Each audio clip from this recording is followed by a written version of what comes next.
নমস্কার।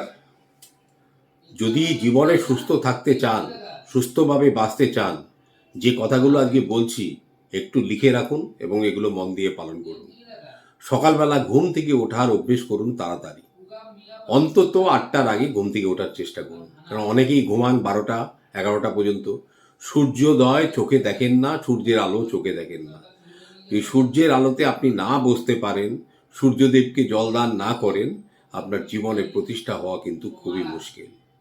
২ নম্বর কথা, পোশাক-আশাকের দিকে বিশেষভাবে সতর্কীকরণ। কেন যে দিনের যে এনার্জি, সেই এনার্জির পোশাক ব্যবহার করুন। যদি আপনার কাছে বিভিন্ন রঙের শেডের পোশাক না থাকে, শুধু সাদা।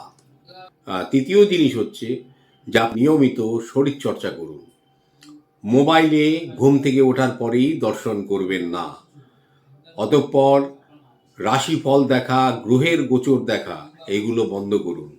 যারা রাশিফল দেখবেন নিয়মিত, তাদের দেখবেন কোনো জায়গাতে কোনো দিন কোনো ডেভেলপমেন্ট হয়নি, হবে না। যারা লটারিতে অ্যাডিক্টেড, তাদেরকে সতর্কীকরণ, সাবধান হয়ে যান। জীবনে যদি দুর্বিপাক নিয়ে আসতে না চান, লটারি কেনা থেকে বিরত থাকুন।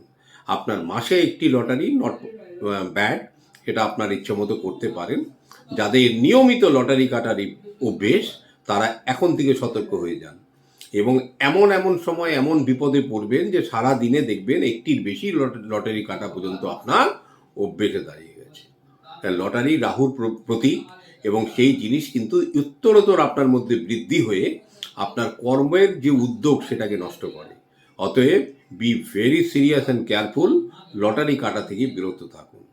আপনারা হয়তো জানেন না যে ওই একটা পুরস্কারের ওই বহুমূল্য দেখে আপনারা ঘুম থেকে উঠেই তাড়াতাড়ি গিয়ে লটারির দোকানে টিকিট কাটতে যান, যে ওইটা আপনার পকেটে আসবে।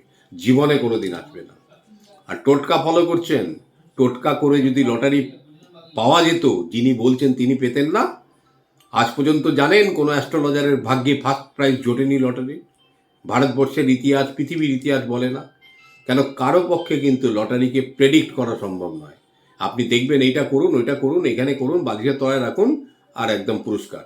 এইসব চক্করে পড়বেন না। মোবাইলে অ্যাডিক্টেড হবেন না।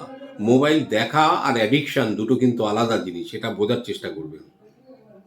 হাতের মোবাইল শুধু কাজের জন্য ব্যবহার করুন। আপনার যে কর্ম, সে তার জন্য ব্যবহার করুন। শিক্ষা, তার জন্য ব্যবহার করুন। মোবাইল মানে নয় কিন্তু চ্যাট করা, গল্প করা, ফ্রেন্ড রিলেশন করা, এইসব করা। একদম এগুলোকে বন্ধ করুন।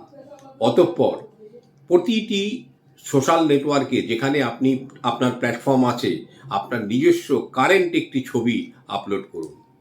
অনেকেরই দেখবেন একটা গাছের ছবি, মাছের ছবি, একটা অক্ষর দেওয়া। এই জাতীয় মানুষের সমাজে কোনোদিন প্রতিষ্ঠা হয় না।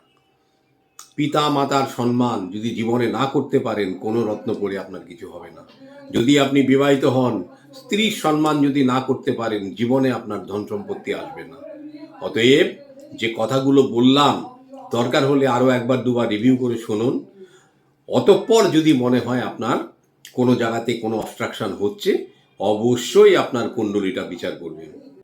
ভুলভাল রত্ন পড়বেন না, আর ২টির অধিক রত্ন পড়বেন না। আর ২-এর অধিক যখন রত্ন হয়, কোনোটাই কাজ করে না। সব ওর সঙ্গে কন্ট্রাস্ট হয়ে নষ্ট হয়ে যায়। অতএব এই জাতীয় জিনিস থেকে বিরত থাকুন।